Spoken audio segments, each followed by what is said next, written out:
نبی کریم صلی اللہ علیہ وسلم کے پاس ایک عورت آئی.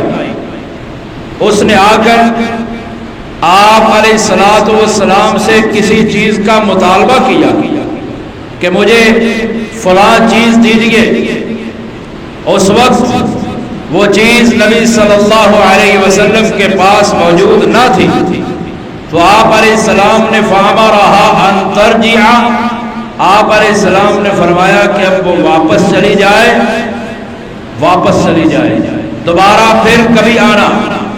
تو اس نے کہا اے اللہ کے رسول صلی اللہ علیہ وسلم، ارائیت، آپ مجھے یہ بتائیے، ان جئت ولم اجدک، اگر میں آؤں اور آپ کو نہ پاؤں، یعنی میں آؤں اور آپ فوت ہو چکے ہوں، تو پھر میں کس کے پاس آؤں؟ تو آپ علیہ الصلوۃ والسلام نے فرمایا ان لم تجدینی فاتی ابا بکر، اگر میں فوت ہو جاؤں، اگر تو مجھے نہ پائے، فاتی ابا بکر، تو نے ابو بکر رضی اللہ تعالیٰ عنہ کے پاس جانا ہے. آپ علیہ الصلوۃ والسلام نے اپنے بعد کے معاملات کا جو ذمہ دار بنایا. اس حدیث مبارکہ سے ثابت ہوتا ہے کہ آپ نے اپنے بعد کے معاملات کا ذمہ دار سیدنا ابو بکر رضی اللہ تعالیٰ عنہ کو بنایا تھا. اور جامع ترمذی کے اندر 3663 نمبر روایت ہے. سیدنا حذیفہ بن یمان رضی اللہ تعالیٰ عنہ بیان کرتے ہیں کنا جلوسا عند النبی صلی اللہ علیہ وسلم، ایک دن ہم نبی صلی اللہ علیہ وسلم کے پاس بیٹھے ہوئے ہیں. آپ علیہ الصلوۃ والسلام نے فرمایا اے میرے صحابہ، ما ادری، میں نہیں جانتا، ما بقائی فیکم، کہ میں تمہارے اندر کتنی دیر زندہ رہوں گا. مجھے اس بات کا علم نہیں کہ میں کب فوت ہو جاؤں گا. اقتدوا بالذین من بعدی، آپ نے فرمایا کہ مجھے معلوم نہیں کہ میں کتنی دیر تمہارے اندر زندہ رہوں گا. جب میں چلا جاؤں، اقتدوا بالذین من بعدی، اشار الی ابی بکر و عمر، آپ نے ابو بکر و عمر کی طرف اشارہ کر کے فرمایا کہ تم نے میرے بعد ابو بکر اور عمر کی پیروی کرنی ہے. ترمذی کی روایت ہے. اس حدیث میں بھی آپ علیہ الصلوۃ والسلام نے اپنے بعد جس کو معاملات کا ذمہ دار ٹھہرایا، وہ پہلا نام ابو بکر رضی اللہ تعالیٰ عنہ کا ہے. اور صحیح مسلم کے اندر 2387 نمبر روایت ہے. صحیح مسلم کے اندر نبی کریم صلی اللہ علیہ وسلم کی بیوی سیدہ عائشہ رضی اللہ تعالیٰ عنہ بیان کرتی ہے ایک دن مجھے نبی کریم صلی اللہ علیہ وسلم نے کہا ادعی لی ابا بکر اباک و اخاکی. آپ علیہ السلام نے فرمایا اے عائشہ، میرے پاس اپنے باپ ابو بکر کو بلاؤ، میرے پاس اپنے بھائی کو بلاؤ، میں کچھ تحریر کچھ لکھ کے دیتے. کیوں؟ آپ نے فرمایا مجھے اس بات کا ڈر ہے کہ میرے دنیا سے چلے جانے کے بعد، میرے فوت ہو جانے کے بعد کوئی خواہش کرنے والا خواہش کرے گا، کوئی کہنے والا کہے گا کہ میں نبی کے بعد خلافت کا زیادہ حقدار ہوں، میں نبی کے بعد زیادہ امت کا حقدار ہوں. آپ علیہ السلام نے فرمایا کہ مجھے اس بات کا ڈر ہے میرے بعد لوگ اپنے آپ کو خلیفہ بننے کا حقدار کہیں گے، جبکہ ابو بکر کے علاوہ ہر ایک کا انکار کرتا ہے اللہ بھی مسلمان. یعنی مسلمان جو ہے وہ نبی صلی اللہ علیہ وسلم کے بعد کسی کو ابو بکر کے علاوہ مسند خلافت کے لیے اہل نہیں سمجھے. نبی صلی اللہ علیہ وسلم کے بعد خلافت کی مسند اور خلافت کے منصب کا جو سب سے زیادہ حقدار ہے وہ حضرت ابو بکر رضی اللہ تعالیٰ عنہ. اب نبی صلی اللہ علیہ وسلم کے بعد جو خلفائے راشدین ہیں 4 صحابہ ہیں، ابو بکر، عمر، عثمان اور علی. ان چاروں صحابہ میں سے سب سے کم مدت خلافت ابو بکر رضی اللہ تعالیٰ عنہ کی، عمر رضی اللہ تعالیٰ عنہ کی 10 سال ہے، حضرت عثمان رضی اللہ تعالیٰ عنہ کی مدت خلافت 12 سال ہے، حضرت علی رضی اللہ تعالیٰ عنہ کی مدت خلافت 5 سال ہے، جبکہ سیدنا ابو بکر رضی اللہ تعالیٰ عنہ کی مدت خلافت 2.5 سال بھی نہیں ہے۔ اسی کی طرف پیغمبر صلی اللہ علیہ وسلم نے اشارہ کیا تھا، اسی کی طرف اشارہ کیا تھا۔ بخاری کے اندر 3676 نمبر روایت ہے، سیدنا عبداللہ بن عمر فرماتے ہیں آپ علیہ السلام نے فرمایا میں نے خواب میں دیکھا کہ میں ایک کنویں کے کنارے پہ کھڑا ہوں۔ نبی کا خواب امتی کے خواب کی مثل نہیں ہوتا، نبی کا خواب اللہ کی وحی ہوا کرتا ہے، اللہ کی وحی ہوتا ہے، اللہ اپنے پیغمبر کو وحی کرتے ہیں۔ آپ نے فرمایا میں نے خواب دیکھا میں کنویں کے کنارے پہ کھڑا ہوں، میرے پاس اچانک ابو بکر آئے، عمر آئے رضی اللہ تعالیٰ عنہ، دونوں میرے پاس آئے۔ آپ نے فرمایا پہلے ابو بکر نے ڈور پکڑا، انہوں نے کھینچا، 1 یا 2 ڈور کھینچے، اس کے بعد ان کی بس ہو گئی، کہا وفیہ ضعف، ان کے کھینچنے میں کمزوری آ گئی، وہ پانی نہیں کھینچ سکے۔ پھر اس ڈور کو عمر نے پکڑا، فاستحالت غربا، عمر رضی اللہ تعالیٰ عنہ کے پکڑتے ہی وہ ڈور ایک بڑے ڈور کی شکل اختیار کر گیا۔ عمر رضی اللہ تعالیٰ عنہ نے بڑی ہمت کے ساتھ اس کو کھینچا۔ آپ علیہ السلام نے فرمایا کہ میں نے کوئی طاقتور، کوئی بہادر ایسا نہیں دیکھا جو اتنی مضبوطی کے ساتھ پانی کھینچ سکتا ہو جتنی مضبوطی کے ساتھ عمر نے پانی کھینچا۔ اور فرمایا کہ عمر نے اتنا پانی کھینچا، اتنا پانی کنویں سے باہر نکالا، یہاں تک کہ لوگوں نے اپنے اونٹوں کے پانی پینے کی جگہوں کو پانی سے بھر دیا۔ ایسے ہی ہوا، عمر رضی اللہ تعالیٰ عنہ نے اپنے دور خلافت میں اتنے عظیم کارنامے سر انجام دیے کہ آج بھی لوگ سیاست کے اندر اگر کامیاب ہیں تو عمر رضی اللہ تعالیٰ عنہ کی سیاست کے اندر کامیاب ہیں۔ جو ان کی سیاست ہے، جو ان کے کارنامے ہیں، ان پر عمل کرنے کی وجہ سے کامیاب ہے۔ تو آپ علیہ السلام نے اشارہ کر دیا تھا اس بات کی طرف کہ میرے بعد جو خلیفہ آئے گا اس کی مدت خلافت بہت تھوڑی ہوگی، اور چاروں میں سے سب سے کم مدت خلافت ابو بکر رضی اللہ تعالیٰ ہوگی۔ یہ حدیث واضح اشارہ ہے اس بات کی طرف کہ نبی کریم صلی اللہ علیہ وسلم نے اپنے بعد سب سے پہلے حضرت ابو بکر رضی اللہ تعالیٰ عنہ کو خلیفہ بننے کا اشارہ دے دیا تھا۔ اور سیدہ عائشہ بیان کرتی ہیں، ذرا غور سے سنیے، عبید اللہ بن عبداللہ بن عتبہ بیان کرتے ہیں میں نے ایک دن سیدہ عائشہ رضی اللہ تعالی عنہا کو کہا الا تحدثینی عن مرض رسول اللہ، عائشہ کیا آپ مجھے نبی صلی اللہ علیہ وسلم کی بیماری کے بارے میں نہیں بتاتی کہ آپ کے بیماری کے ایام کیسے تھے؟ سیدہ عائشہ کہتی ہیں ہاں میں تجھے بیان کرتی ہوں۔ ایک دن نبی کریم صلی اللہ علیہ وسلم سب بیماری کی عالم میں تھے، آپ علیہ السلام نے فرمایا میرے پاس ایک بڑا ٹب لایا جائے۔ سیدہ عائشہ فرماتی ہیں ہم نے ایک بڑا ٹب لا کر اس کے اندر پانی ڈال دیا، آپ علیہ السلام اس ٹب سے غسل کرتے ہیں، غسل کر کے آپ علیہ السلام کو ذرا ہوش آتا ہے تو آپ علیہ السلام فرماتے ہیں اصل الناس، کیا لوگ نماز پڑھ چکے ہیں؟ کیا لوگوں نے نماز پڑھنی ہے؟ بیماری کی عالم میں بھی پیغمبر کائنات صلی اللہ علیہ وسلم کو اگر فکر ہے تو وہ نماز کی ہے۔ کہا اصل الناس، لوگ نماز پڑھ چکے ہیں؟ سیدہ عائشہ نے کہا لا، نہیں وہ نماز ابھی نہیں پڑھی انہوں نے، ہم ینتظرون کا، وہ آپ کا انتظار کر رہے ہیں، آپ کا انتظار کر رہے ہیں۔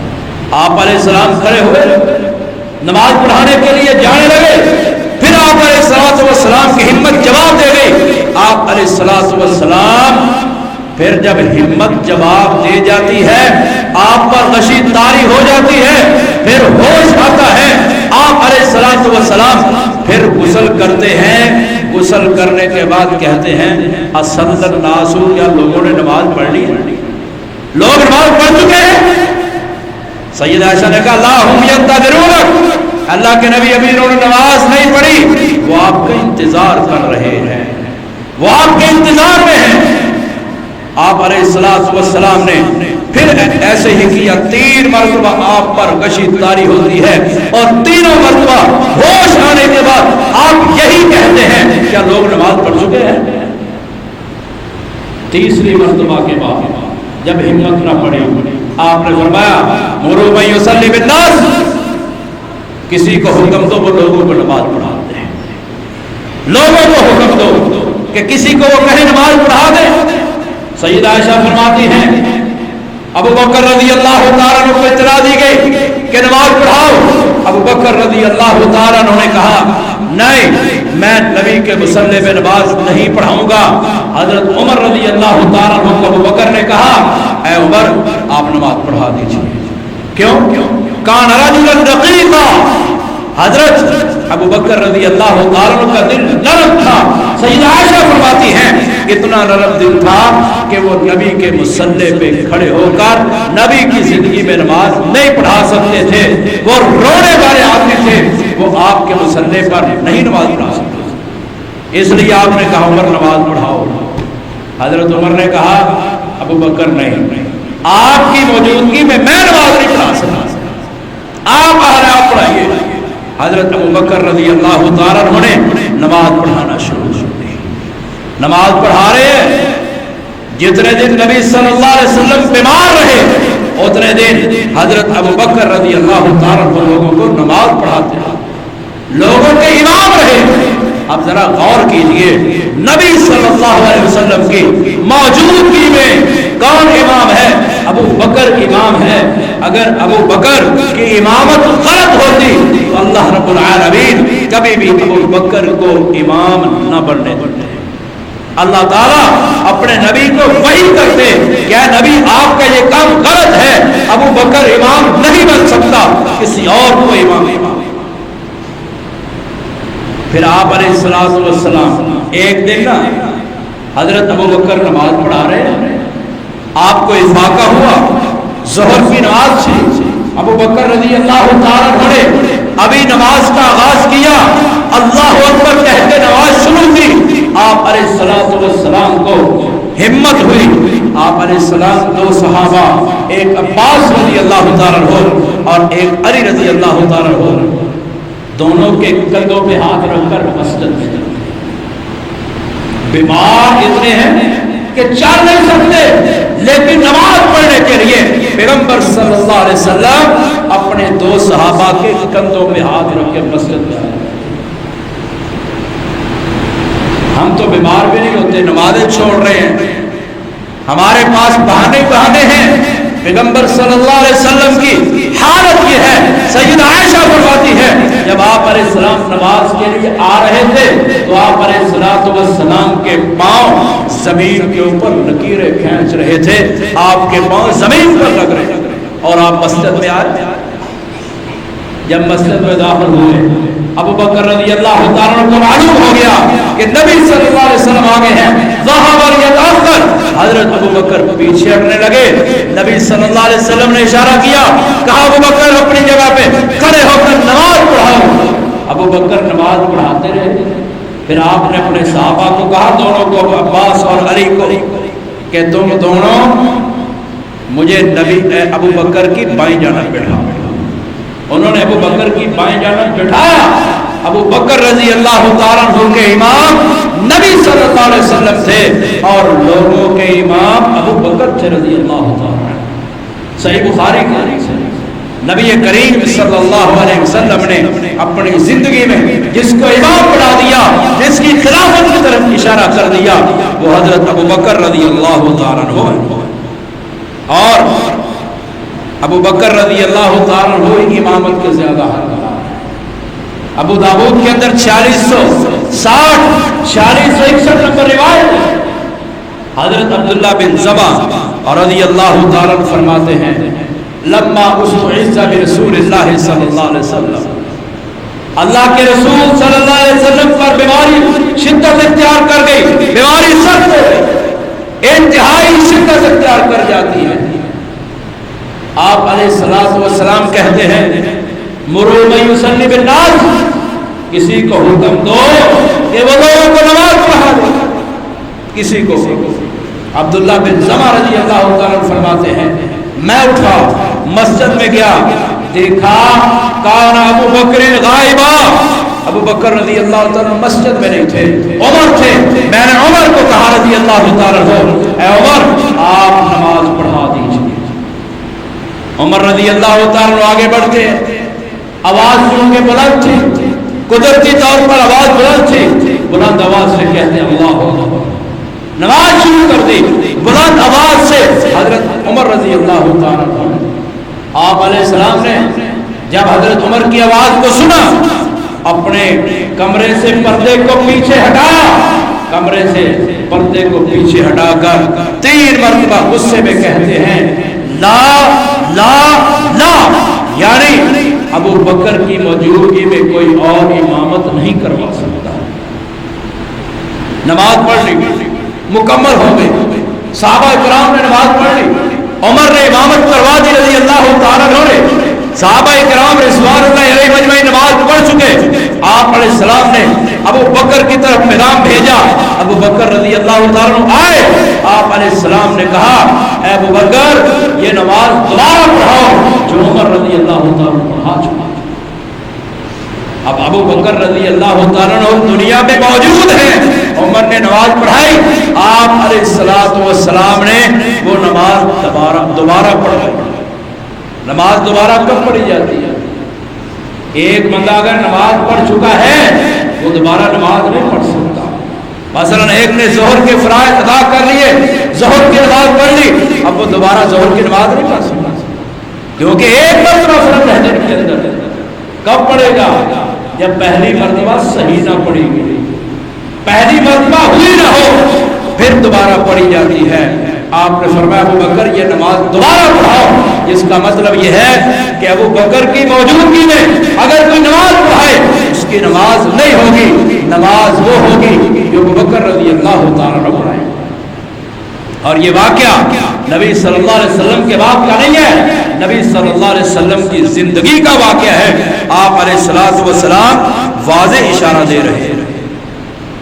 اور ایک دن یوں ہوا، حضرت ابو موسیٰ شریف فرماتے ہیں نبی صلی اللہ علیہ وسلم نے کہا کسی بندے کو کہو کہ وہ نماز پڑھا دے، کسی بندے کو۔ سیدہ عائشہ فرماتی ہیں میں نے کہا اللہ کے رسول صلی اللہ علیہ وسلم آپ نا کسی کو حکم دے دے۔ آپ نے فرمایا مروا ابا بکر فلیصلی بالناس، ابو بکر کو حکم دو وہ لوگوں کو نماز پڑھائے۔ سیدہ عائشہ فرماتی ہیں اے اللہ کے رسول صلی اللہ علیہ وسلم ابو بکر جو میرا باپ ہے، نرم دل والا ہے، آپ کی جگہ پہ کھڑے ہو کر وہ نماز نہیں پڑھا سکتے۔ آپ نے فرمایا مروا ابا بکر فلیصلی بالناس، میں کہہ رہا ہوں ابو بکر کو نماز پڑھیں۔ سیدہ عائشہ نے کہا اللہ کے رسول میرا باپ آپ کی جگہ پر کھڑے نہیں ہو سکتے، نرم دل والے ہیں، آپ کسی اور کو حکم دے دیں۔ نبی صلی اللہ علیہ وسلم نے فرمایا مرید ابو بکر فلیصلی بالناس، میں تمہیں کہہ رہا ہوں کہ ابو بکر کو نماز پڑھائے۔ اور فرمایا انکن لانتن صواحب یوسف، آج تم میرے ساتھ وہ معاملہ کر رہی ہو جو معاملہ یوسف علیہ السلام کے ساتھ مصر کی عورتوں نے کیا تھا۔ مصر کی عورتوں، ان کے اندر کچھ اور تھا، باہر کچھ اور تھا، آج تم بھی ایسے کر رہی ہو۔ تم کیا ابو بکر کی خلافت کو پیچھے کرنا چاہتی ہو؟ آپ علیہ السلام اشارے پر اشارے دے گئے کہ میرے بعد جو خلیفہ بن سکتا ہے وہ ابو بکر رضی اللہ تعالیٰ۔ ایک اہل تشیع شیعہ کی کتاب ہے، کتاب کا نام ہے تفسیر قرطبی، جلد 2 ہے اس کی، صفحہ نمبر 275 اور 276 ہے۔ نیٹ پر بھی یہ کتاب موجود ہے، المکتبۃ الشیعہ، اس مکتبے میں موجود ہے، اور شیعہ آن لائن لائبریری ہے، اس کے اندر جلد 2 صفحہ 275 اور 276 میں یہ روایت موجود ہے جو بھی بیان کرنا لگا۔ تفسیر قرطبی، ابن بابویل قرطبی بہت بڑا مفسر گزرے ہیں شیعہ کے، اہل تشیع کے، انہوں نے یہ روایت نقل کی ہے قرآن مجید کی تفسیر سورۃ التحریم کے اندر کہ ایک دن نبی کریم صلی اللہ علیہ وسلم سیدہ حفصہ کی باری تھی، آپ علیہ السلام کی بیویاں زیادہ تھیں، تو آپ نے ہر بیوی کے لیے ایک دن مقرر کیا ہوا تھا، ایک دن ایک بیوی کے پاس، ایک دن ایک بیوی کے پاس، ایک دن ایک بیوی کے پاس، آپ نے دن مقرر کیے ہوئے تھے۔ ایک دن باری تھی سیدہ حفصہ رضی اللہ تعالی عنہا، نبی صلی اللہ علیہ وسلم ان کے گھر میں موجود ہے، آپ علیہ السلام سیدہ حفصہ کے گھر میں موجود، سیدہ حفصہ رضی اللہ تعالی عنہا کسی کام کے لیے جاتی ہے، پیچھے سے آپ علیہ السلام کی ایک لونڈی وہ آپ کے پاس آتی ہے، آپ علیہ السلام اس کے پاس بیٹھے ہیں، تشریف فرما ہے، اتنے میں حفصہ رضی اللہ تعالی عنہا آ جاتی ہیں، وہ اپنی باری کے دن میں کسی اور کو دیکھ کر، آپ علیہ السلام کی لونڈی کو دیکھ کر غصے ہو جاتی ہیں، ناراض ہو جاتی ہیں۔ آپ علیہ السلام آپ کہتے ہیں اے حفصہ ناراض نہ ہو، میرے اوپر ناراض نہ ہو، میں تجھے ایک ایسی بات بتانے لگا ہوں، میں تجھے ایک ایسی بات بتانے لگا ہوں جس سے تو خوش ہو جائے گی، اور یہ بات میرے بعد تو نے کسی کو نہیں بتانی، کسی کو نہ بتانا، کسی کو یہ بات نہیں بتانی۔ کہا اللہ کے رسول صلی اللہ علیہ وسلم بتاؤ کیا بات ہے؟ آپ نے فرمایا میرے بعد جو پہلا خلیفہ ہوگا وہ ابو بکر ہوں گے، اور ابو بکر کے بعد آپ کا باپ عمر اس امت کا خلیفہ ہوگا، میرا خلیفہ ہوگا جو اس امت کا امیر المومنین ہوگا۔ اب یہ اہل تشیع کی کتاب ہے، تفسیر قرطبی ہے، جلد 2 ہے، صفحہ 275 اور 276 ہے، اس میں یہ بات موجود ہے کہ نبی کریم صلی اللہ علیہ وسلم نے اپنی زبان اطہر سے کہہ دیا تھا کہ میرے بعد اس امت کا پہلا خلیفہ ابو بکر ہوگا، ابو بکر کے بعد عمر رضی اللہ تعالیٰ عنہ، اور اہل بیت کے افراد حضرت علی، عبداللہ ابن جعفر، عبداللہ ابن عباس اور کئی ایک صحابہ اس بات کے گواہ ہیں کہ نبی صلی اللہ علیہ وسلم کے بعد جو سب سے پہلے خلیفہ ہیں وہ ابو بکر۔ حضرت عبداللہ بن عمر کہتے ہیں نبی صلی اللہ علیہ وسلم کے زمانے میں جب ہمیں یہ بات کہی جاتی کہ تم کسی کا انتخاب کرو تو نبی کے زمانے میں ہم سب سے پہلے نبی کے بعد ابو بکر کا انتخاب کرتے، ابو بکر کے بعد عمر کا انتخاب کرتے، عمر کے بعد ہم عثمان کا انتخاب کیا کرتے تھے نبی صلی اللہ علیہ وسلم کے زمانے میں۔ اگر یہ ترتیب غلط ہے، ابو بکر عمر عثمان والی، ابو بکر عمر عثمان علی والی، یہ ترتیب غلط ہے تو نبی کے زمانے میں یہ ترتیب چلتی رہی، اگر غلط ہوتی نبی منع کرتے، اللہ اپنے نبی کو وحی کر کے اس بات سے منع کرتا۔ اور بعض لوگ یہ کہتے ہیں کہ ابو بکر رضی اللہ تعالیٰ عنہ نے خلافت چھینی ہے حضرت علی سے، انہوں نے احادیث کو پڑھا ہی نہیں ہے، انہوں نے علی کو پڑھا ہی نہیں ہے، انہوں نے علی رضی اللہ تعالیٰ عنہ کی باتوں کو سنا ہی نہیں ہے جو کہتے ہیں کہ علی رضی اللہ تعالیٰ عنہ سے خلافت چھینی۔ بخاری کی روایت ہے، ذرا توجہ سے غور سے سنیے گا، بخاری کی روایت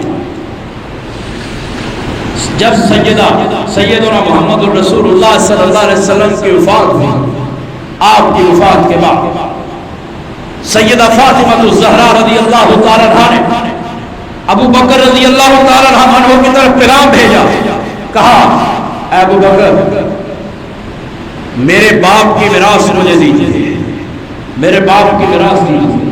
کون سی؟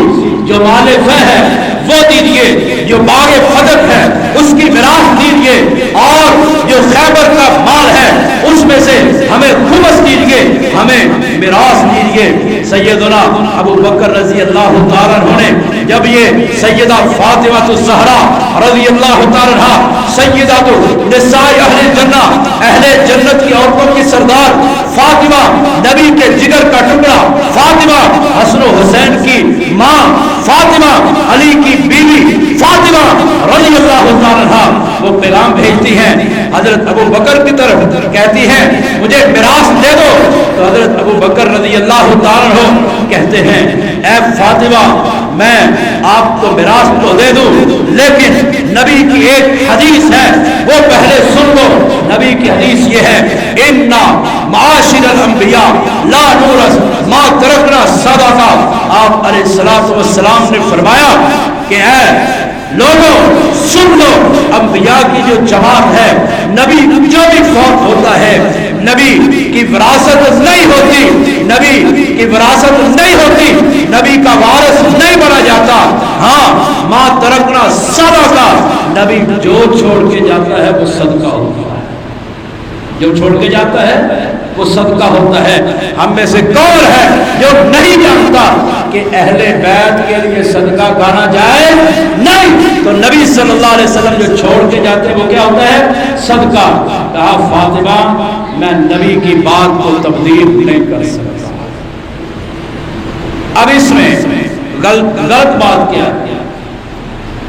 ایک طرف سیدہ فاطمہ رضی اللہ تعالیٰ عنہا کا مطالبہ ہے، اور دوسری طرف نبی صلی اللہ علیہ وسلم کی حدیث ہے۔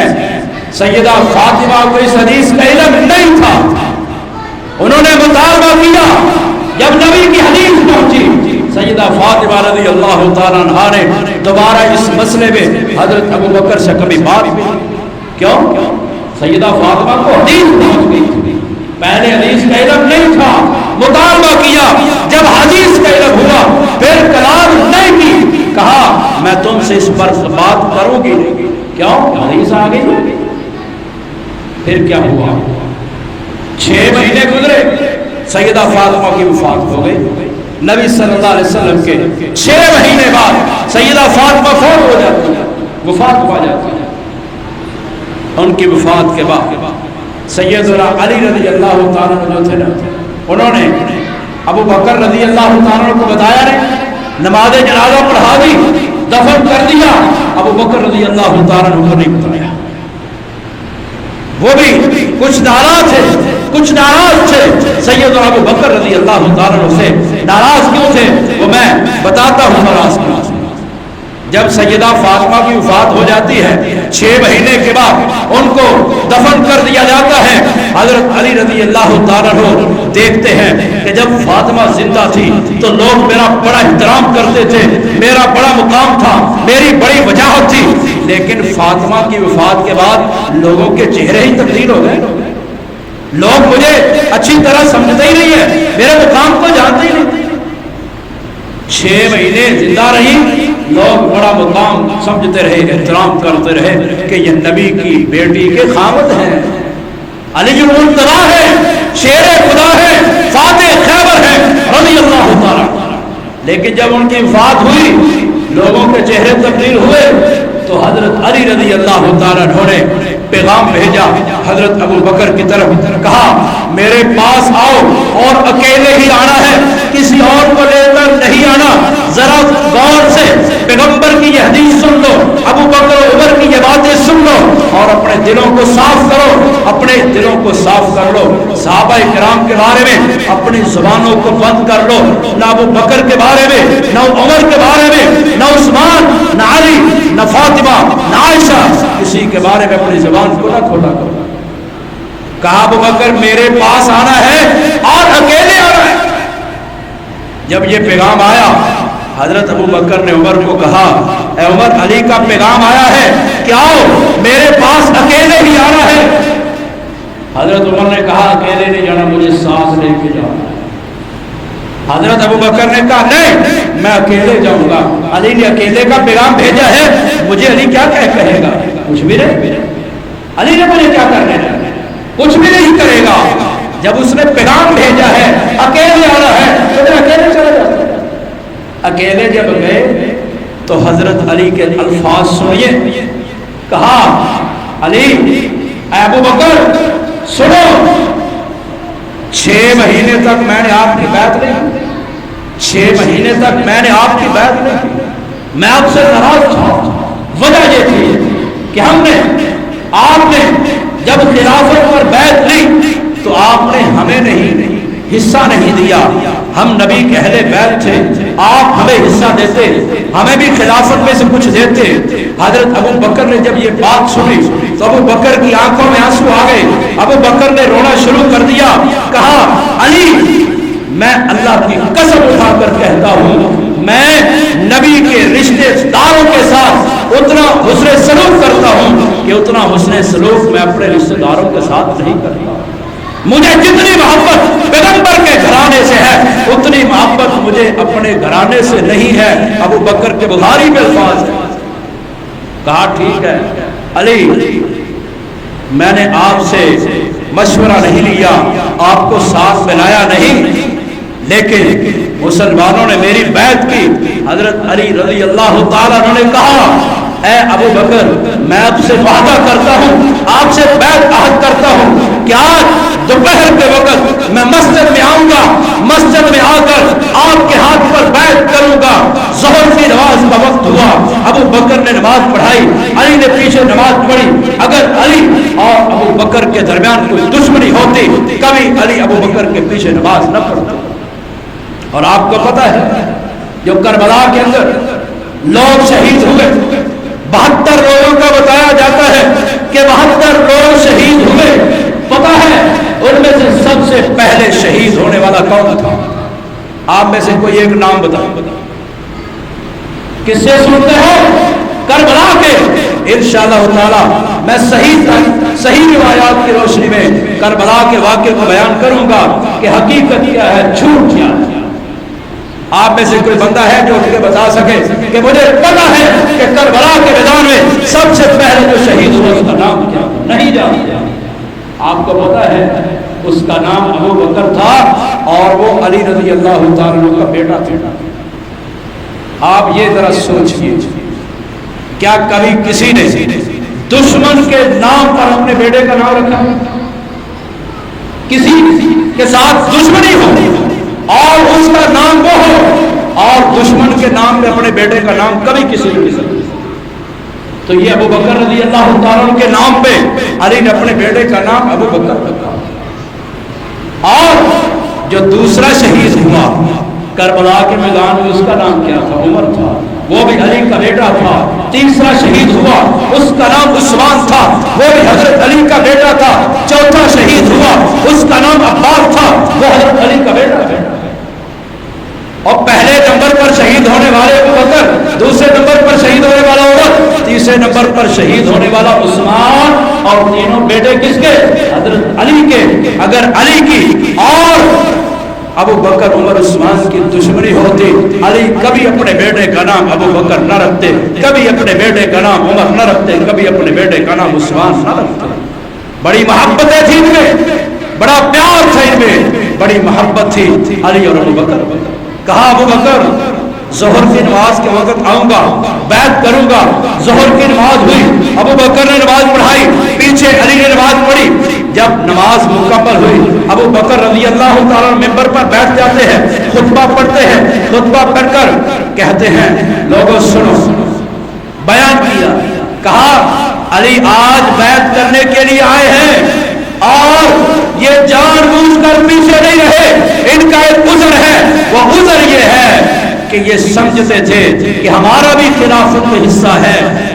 آج انہیں سمجھ آ گئی ہے کہ ابو بکر اہل ہیں, اس لیے آج یہ آئے ہیں. ابو بکر رضی اللہ تعالیٰ ہو گئے. خطبہ مکمل ہونے کے بعد علی رضی اللہ تعالیٰ کھڑے ہوتے ہیں, حضرت ابو بکر کے ہاتھ پہ بیعت کر لیتے ہیں. اب بتائیے کون کہتا ہے کہ علی نے حضرت ابو بکر کے ہاتھ پہ بیعت کی؟ اور 6 مہینے کے بعد کی تھی، کار تو نہیں تھی نا، 6 مہینے کے بعد کی، لیکن کی تو تھی۔ ابن حبان کے اندر موجود ہے حضرت علی رضی اللہ تعالیٰ عنہ نے ابو بکر رضی اللہ تعالیٰ عنہ کی 2 مرتبہ بیعت کی، باقیوں نے ایک مرتبہ، ابو بکر حضرت علی نے 2 مرتبہ کی، اور پھر کہتے دشمنی ہے۔ کوئی دشمنی نہیں، اہل بیت میں کوئی دشمنی نہیں ہے۔ حضرت علی اور حضرت ابو بکر کے درمیان بڑی محبتیں تھی، بڑا پیار تھا اہل بیت کے درمیان اور ابو بکر عمر عثمان کے درمیان۔ اور آپ یہ بات یاد رکھیے، صحابہ کرام کا ابو بکر کی خلافت پر اجماع ہے، تمام صحابہ کرام اس بات پر متفق ہیں کہ نبی صلی اللہ علیہ وسلم کے بعد پہلے بڑھنے والے خلیفہ ابو بکر ہیں۔